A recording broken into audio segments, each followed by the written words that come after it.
Telangana dental students association ఆధ్వర్యంలో ఈరోజు దంత విద్యార్థులతో పాటు టీడీఎస్ఏ అధ్యక్షులు బాలుసాని మణిదీప్ నిరసన వ్యక్తం చేశారు.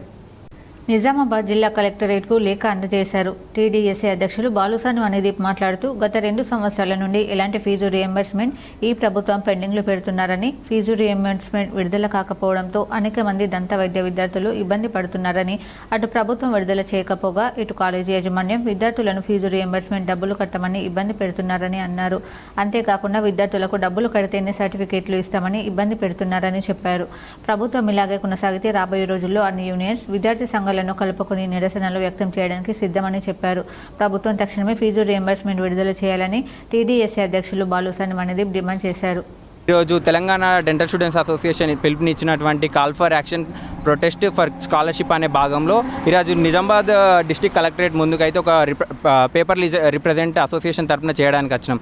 ఏదైతే గత ప్రభుత్వం 4,500 కోట్లు పెండింగ్లో పెట్టింది ఫీజు రియంబర్స్మెంట్. అదేవిధంగా ఈ ప్రభుత్వం వచ్చేసరికి అది 5,000 కోట్లు అయింది. గత 2 సంవత్సరాలుగా ఫీజు రియంబర్స్మెంట్ ఏదైతే ఉందో అది విద్యార్థులకు విడుదల కావడం లేదు. ముఖ్యంగా దంతవైద్య విద్యార్థులు అయితే అనేక విధాలుగా వాళ్ళు ఇబ్బంది పడుతున్నారు. ఎందుకంటే ఫీజు రియంబర్స్మెంట్ విడుదల కాక అటు కాలేజ్ యాజమాన్యం కూడా విద్యార్థుల పైన ఒక ఒత్తిడి అయితే తీసుకొస్తుంది.